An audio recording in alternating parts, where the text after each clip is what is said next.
Hello and welcome, and of course, it's a beautiful week, and it's today in the news on Vanguard Life. My name is Precious Chukudi, and I'm glad to be here. And as usual, we'll discuss what's happening in the front pages of the papers this morning. I'll be starting off with the Vanguard newspaper, and the main headline says restructuring, governors lament, says system not working, and the writer says add if we don't reject to favor citizens, it will consume us. Says we aren't elected to pay salaries alone. Clamor for more power funds. Only restructuring can't save Nigeria, ONDO says. And on COVID-19 update, we have Lagos records 15 new infections as confirmed cases rise to 59,345. Also, we have a photo story showing the Mile 2 Apapa No Road. There's a very big ditch that's a field portion of the beggar yard along the Mile 2 Apapa Expressway, causing traffic gridlock and accidents involving trucks and motorcyclists. And also stories above, we have enemies of Nigeria sponsoring, encouraging discord, anarchy, says presidency. You can see that story on page 7, and on page 8, IGP warns SARS boss, CPs, others over misconduct of operative. CP reads a riot act to unit head to restrain their operative. Kiyamo debunks reported killings of youth by SARS in Uheli. IGP bans federal SARS, other police tactical squad from routine patrol. Warns against illegal searches on citizens' mobile phones, laptops, as police arrest 2 FSARS operative, 1 civilian accomplice in Lagos. Also, Oshibajo says, I am angry over killing, maiming of young Nigerians by police. And we have economy, other sectors so far as debt servicing surges, as debt service to revenue ratio hits 72%. Analysts, IMF paints picture of threat. And also on page 4, we have ONDO decide too short as violence worsen 5 days to pose. And away from the Vanguard newspaper, we'll move straight to the Punch newspaper. And on the Punch newspaper, we have a main headline says outrage grows over SARS menace. Oshibajo other condemns killings, arrests, extortion. The writer says Nigerians don't know difference between policemen and armed robbers. VP save Nigerians from SARS killing. Activists begs Buhari. National Assembly. Inspector General stops squad from patrols, checkpoints, stops and search others. And there's a photo story of of police that SARS high-handedness, and there will be crisis if ONDO poll is rigged. PDP says. You can see that story on page 14. And on page 4 and 5, woman bathes maid with hot water for leaking baby's milk. That's really sad. And on page 18, ONDO APC PDP exchange words as supporters clash again. Away from the Punch newspaper, move straight to the Nation. And main headline on Nation newspaper says Buhari won't succumb to threats on restructuring. A presidency warns against unpatriotic outbursts by advocates. Now also we have outrage over FSARS excesses. And Lagos issues flood alert over dam inflow. Kwara Kogi grown. Also on page 33, conflicting signals on Trump's state of health. And away from the Nation newspaper, we move straight to This Day newspaper. And on This Day, we have main headline says presidency, Buhari will not succumb to threat undue pressure over restructuring. The writer says claims enemy of progress of Nigeria sponsoring discord. ACF recants call for referendum on Nigeria's future. APC has not abandoned restructuring, says Fayemi. PIB proposes 2.5% fund for host communities. Also, lastly, on the front page of This Day, we have IG bars FSARS from routine patrol. Shibajo praises ban. And that's all we can take on the front pages of the papers this morning. We're going to move into the newspaper analysis segment where I'll be joined in by my guest in the studio, and it's in the person of Mr. Ali Mohammed, a former editor of Concord and Daily Time newspaper, also the CEO of Magnet Communications. We'll be right back after this break.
Alright, welcome back. And if you're just joining, it's still today in the news on Vanguard Live. My name is Precious Chukudi, and this is the newspaper analysis segment where I'll be joining by a guest in the studio. He's in the person of Mr. Aliu Mohammed. He's CEO of Magnet Communications as well as former editor of Daily Times and Concord newspaper. Good morning to you, sir. It's good to have you. How are you today? Fine. And we woke up this morning to see on the front page of the paper restructuring. I see this almost all the time, and some elder statesmen have said that only a restructured Nigeria will save the country from disintegrating before 2023 elections. What are your thoughts? Well,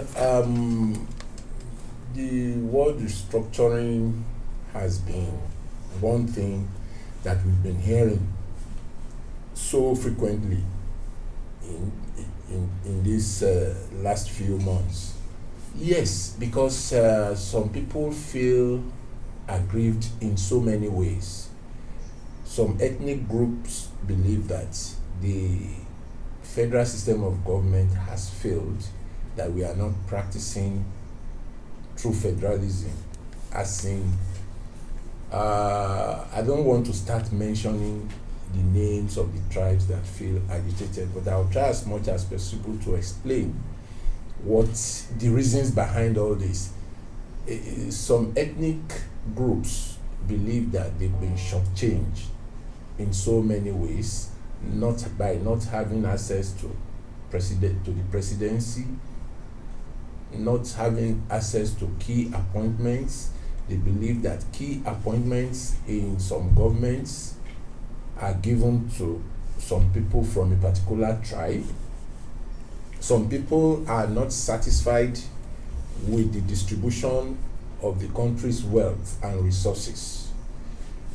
Some people believe that the present federal system of government as it is practiced in Nigeria is expensive. It comes with a lot of huge bills, and some people believe that we have not tackled the issues that are affecting the country in the way that a normal, serious government could have done.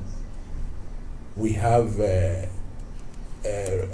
restlessness in all parts of Nigeria. People are calling for restructuring because you can see terrorism spreading to all parts of Nigeria.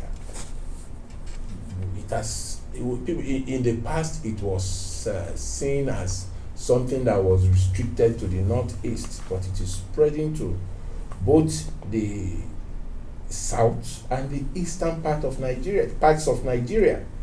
So it is creating a lot of fears among the people, especially our elders who were in government. Some of them took part in the negotiation for the independence of Nigeria, and they believe that the government as it is today has failed to fulfill the yearnings and aspirations of the Nigerian people. All those fears are not out of place.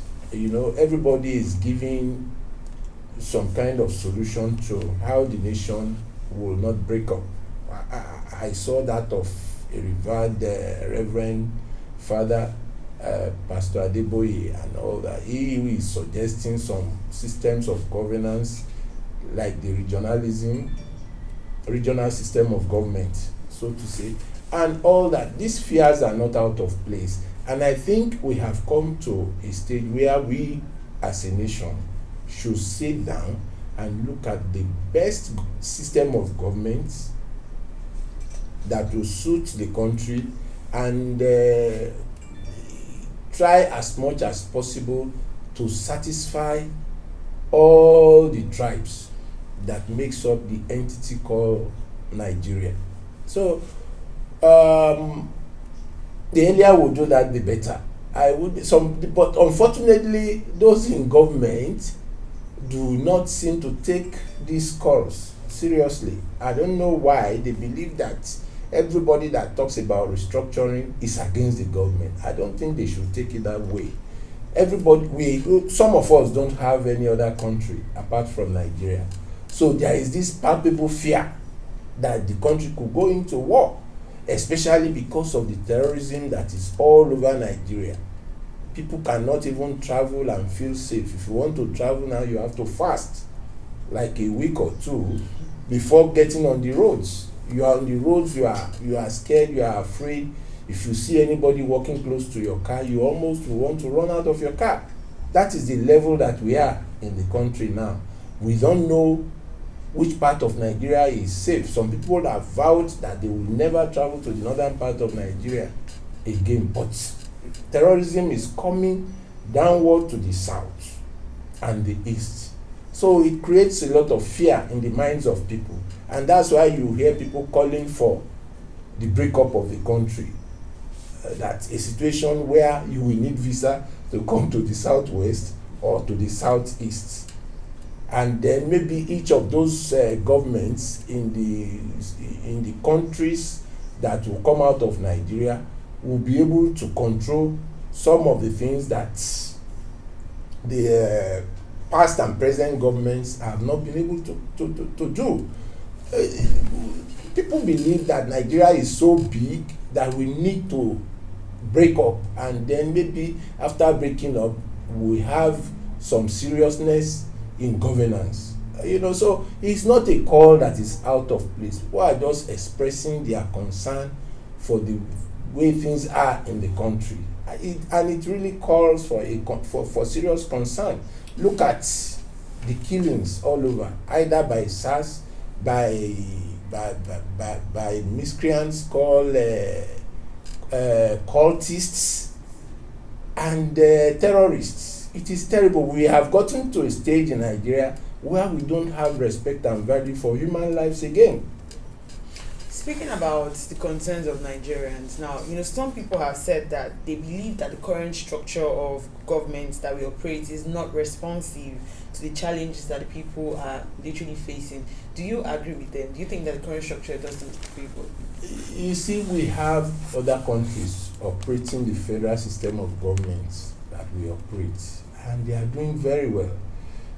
To the extent that the way our government go about its activities is fraughted with a lot of fraud, in corruption and all that. And when you have people in power whose sole aim is not to serve but to steal money, then we will have problem with whatever kind of government we practice, even if it is regionalism. We will have problem. We must allow people who have the sole aim of serving to go into government. But what we have today are politicians who will spend billions to get into offices, and as soon as they get there, they want to recoup trillions because they have spent billions to get into office. That is the major problem that we have.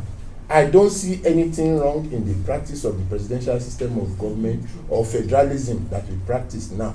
Well, we may have some problems with federalism, as in that the past and present government that we have not been practicing true federalism. We can, like I said, it's something that can be resolved at a round table. But for as long as we continue to elect politicians that have the sole ambition of going to government to steal, we will have this heavy burden of spending heavily to ensure that we govern successfully. Why will somebody in government, you heard of the stealing at NDDC, you've heard of the stealing everywhere. I don't want to start counting the number of government organizations where people have stolen billions, and those billions are being invested in stupid things. Some of them are stashed abroad, so people are not even feeling the effect of their activities here. You have stolen billions in dollars and they are stashed abroad. You are just enriching that country. You understand what I'm saying? You are enriching the country where you have you have banked whatever you have stolen here. So we as a people must sit down and agree that those that we are going to appoint into government positions are people that truly want to govern, not people that want to go there and enrich themselves. You've seen the display of ostentation from the children and families of those in government in Nigeria. A small boy that has never worked is driving a Mercedes of 120 million. How did he get the money to buy that car? Nobody will talk about it. People see stealing as a way of life in Nigeria. For as long as we continue to look at things that way, even if you practice a cabinet system of government, you will have the same problem. So we must try and ensure that people are disciplined. The major problem we have here is impunity. People are not punished for the offenses that they commit.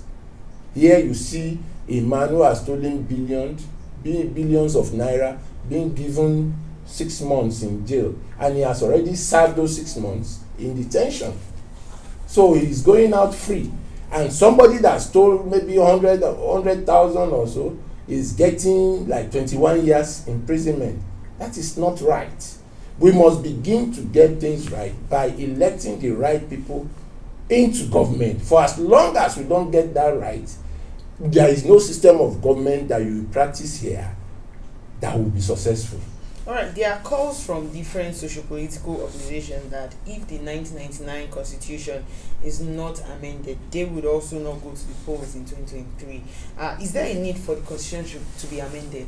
Yes, because a constitution midwifed by the military since 1999, right, cannot continue to serve the right purpose of governance.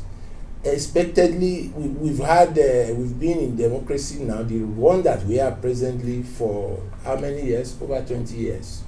So the constitution is due for amendment because the dynamics of the world dictates that whatever it is that you are doing, that you have been doing in the past 20 years, would have been obsolete.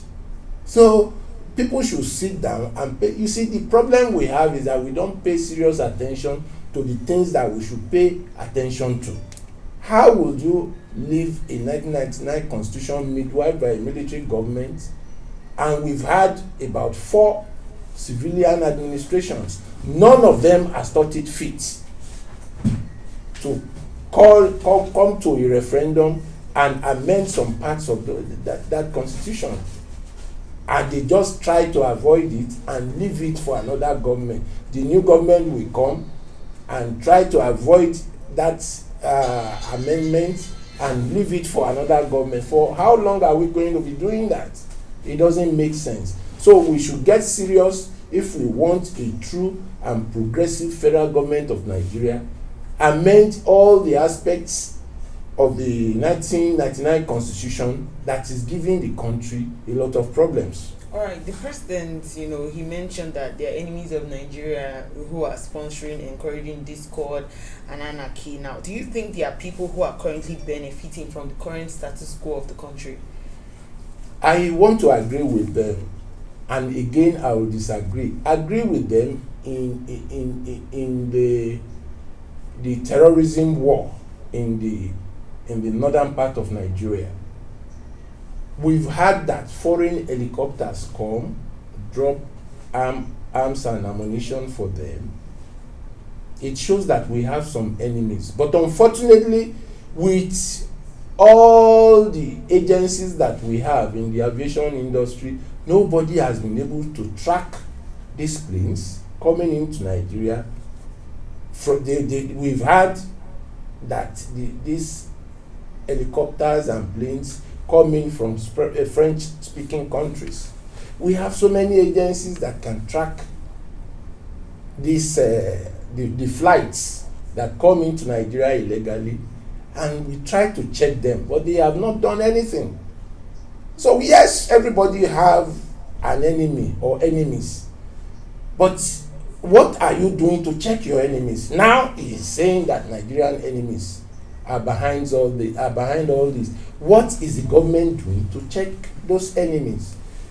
We have the SSS, we have the police, we have the army, we have the navy, we have the air force. and so many other security agencies that can track those enemies. Now that they've known that Nigerian enemies are behind these problems, they should try and solve all these problems. You don't just sit down and start talking about that. When you identify an enemy, you go out and crush that enemy. Not that you just sit down and start telling us that enemies are behind it. Yes, there are enemies. We know there are enemies. There have been sabotage in the war against terrorism in Nigeria. Nobody needs to be told. Before you go out to attack these ISIS and Boko Haram boys, they have already known that you are coming. And so there is a counter-attack. That's what we've been experiencing. What is the government doing to check the activities of these enemies? That is what we should be talking about now. We've had this a lot of times, that enemies of Nigeria are behind the problems of Nigeria. Yes, I have enemies, but once I know those enemies, I try to either avoid them or go all out to deal with them. That is what the government should be doing now. Not telling us that enemies of Nigeria are behind this, they are behind that. No. We, as a country, we have enemies, no doubt. As a human being, I have enemies. It doesn't matter whether I've done anything wrong to those enemies or not. You must go all out to check your enemies. All right, we want to go on a short break where we will discuss further on other matters. We'll be right back.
All right, welcome back. We're just joining still today in the news, and we've been analyzing some of the things going on in the country, and we're moving on to the Inspector General of Police has banned personnel of the Federal Special Anti-Robbery Squad, that's known as FSARS, but to people on the streets we know them as SARS, and and other tactical squads of the force from carrying out routine patrol.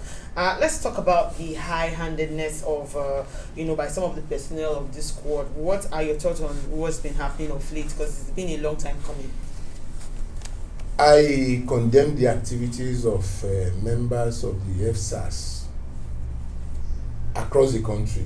Yes, they are working to check robbery, to check terrorism. There is another one called anti or counter-terrorism team.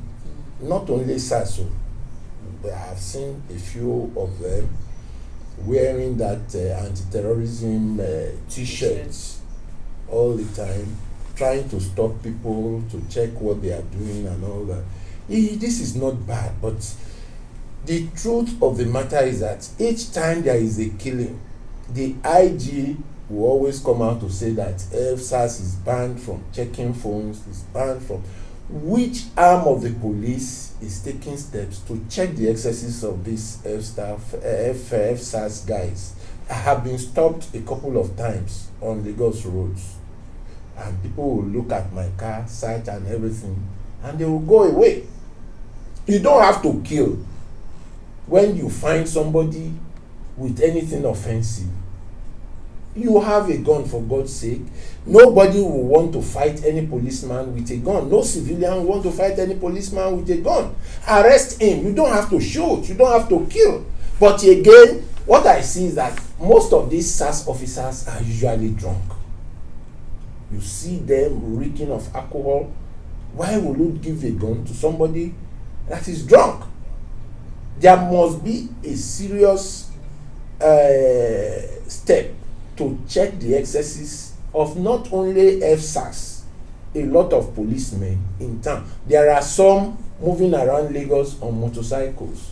One stopped me at Maryland immediately after the traffic light. Once I pass through any traffic light point, I look at my back and I ensure that at least 4 or 5 cars followed me. This man just came, he was on a bike and stopped me and said, "You have broken a law." I said, "Which law?" He couldn't tell me anything. He just went back to his motorcycle and drove off. So we have such people.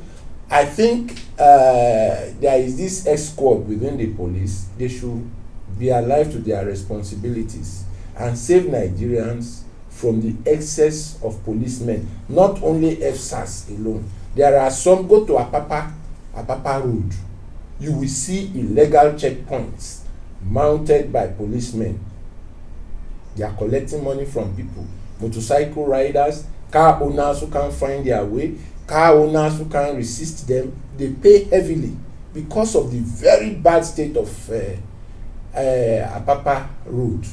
You see them, they are there. You see them mounting checkpoints on those bad roads, and the ones that people are managing to pass through. Nobody is looking at that. Do the commissioners of police in Nigeria, do they just stay in their offices? Why can't they just take a trip out and see what their boys are doing in town? All right. Speaking about this whole ban situation, sometimes in this year, it was banned. That is what I'm saying. Each time there is an incident, the RG will come out that they have been banned. It's not enough to make that pronouncement. You must check them. There must be a follow-up action to get these SARS boys off the roads. They must go after specific assignments. Do you think they do due diligence in recruiting some of all these people? I don't know, because I have run into some of them. They will come, stop your car, look at you, and you hear alcohol. They are just the smell of alcohol from some of these boys. There is nothing bad in having a special anti-robbery squad. No. But this one that they go after small boys, young boys, that if you have braids now as a boy, you cannot pass through a police checkpoint. You will be detained. They will check your phone and force you to cough out money because they will brand you a Yahoo boy. The way I want to look depends on my choice. So don't go after anybody that is in braid and just label him a Yahoo boy. That's one thing that I have seen here. Then the Inspector General of Police must ensure that his ban orders are followed up with serious policing of these boys. Yeah, I was going through social media yesterday because it was trending for almost all the time. Yeah, until this morning, still trending. And when the Inspector General of Police came with that talk and saying that they've been banned, people are calling for the presidency's intervention. Do you think that the president basically have a right to, because now he said it one time and saying the second time again, and they feel like his word doesn't hold water. You see, there is nothing. The presidency is just the seat of power. With people, once you are the president, you have a chief of army staff, you have an inspector general of police, you have a chief of air staff, you have a chief of others, naval staff. Whatever specific instruction you want to pass across to the service that is having a problem is done through the inspector general of police. We don't have to get to a stage where the president himself will have to perform the functions of the Inspector General of Police for him. The presidency has done the best by instructing the IG to ban FSAS from killing and maiming Nigerians. Even the vice president got angry, apparently because the Inspector General of Police is not carrying out the instruction as given by the presidency. So what else you want the presidency to do? It is the Inspector General of Police that should sit up and ensure that these killings are completely stopped. Because I don't see any reason why FSAS will stop me and start checking my phone. That is my private property, for God's sake. It's an infringement on my right. Check my phone for what? That I am a 419 or what? It is wrong. So the IG should follow up his instruction, his ban on the FSAS, and ensure that the ban is carried out to the letter, not just by mere words of the mouth. That's my opinion. All right, what's on the street and even things that we see on social media, we see a lot of videos of people, making.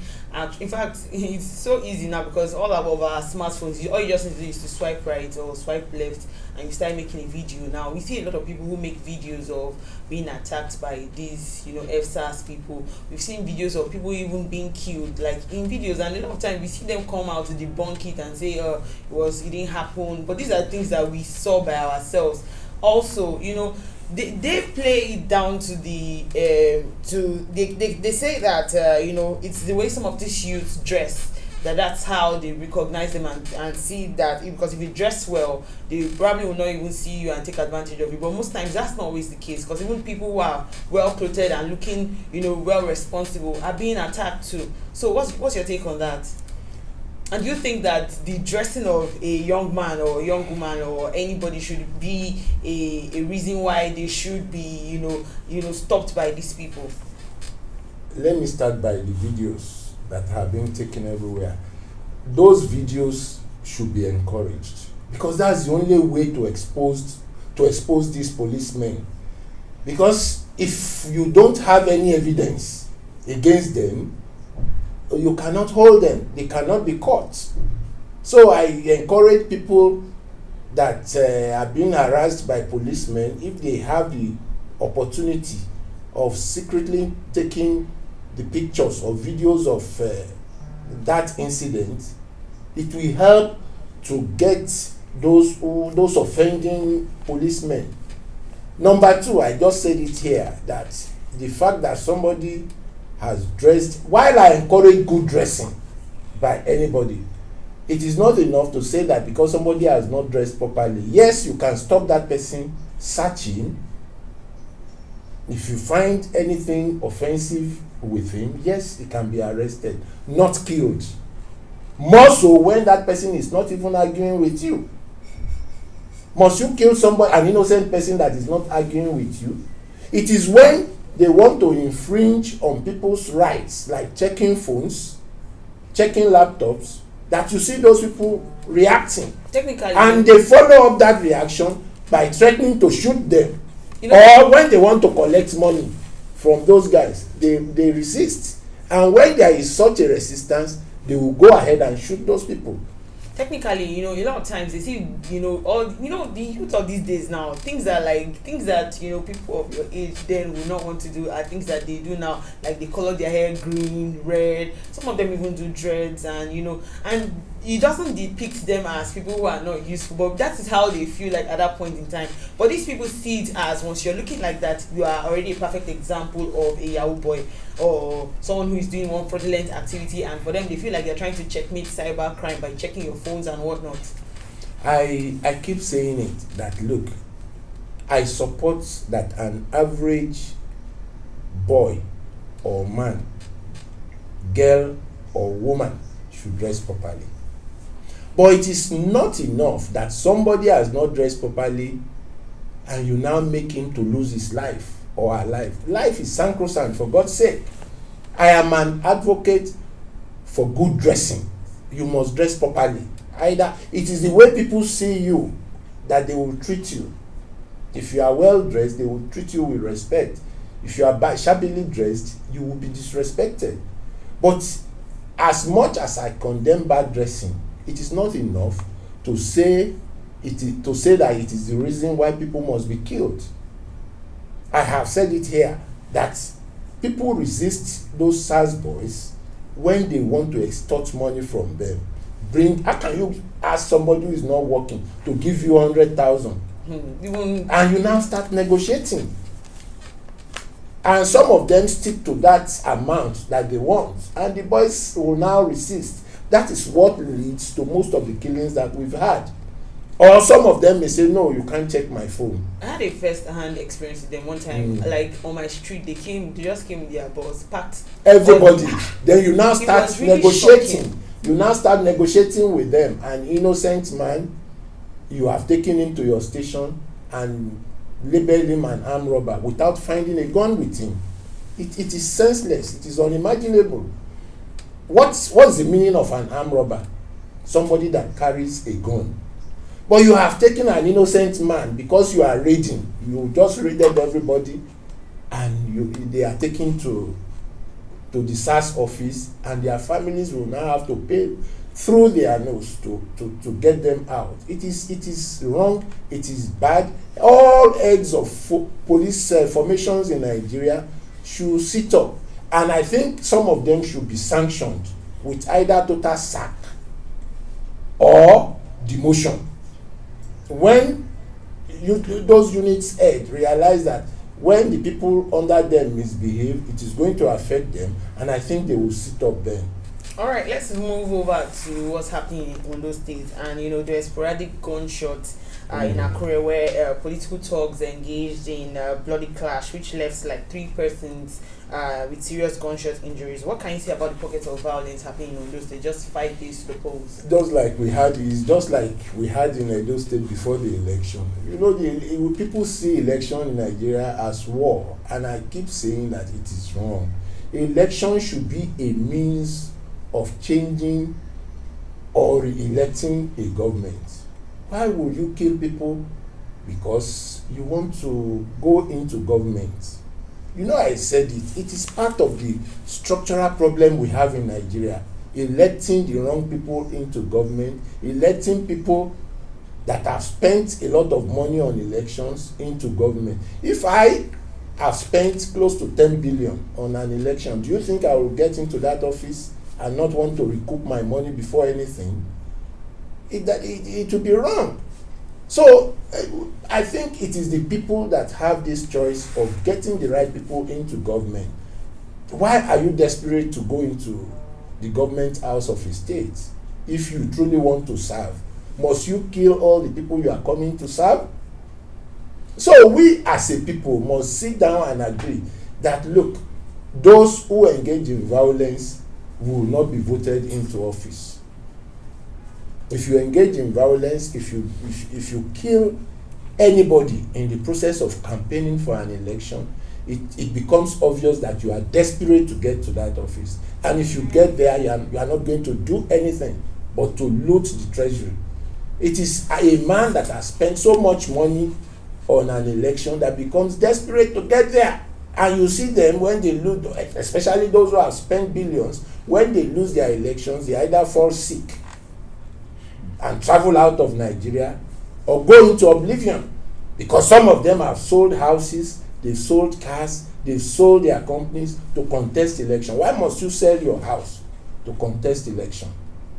No, it's unacceptable. Once a man sells his house to contest election, once he gets into that office, he will want to have 10 houses to replace the one house that he sold. Go and check it out. I might just be wrong, but I know what I am saying.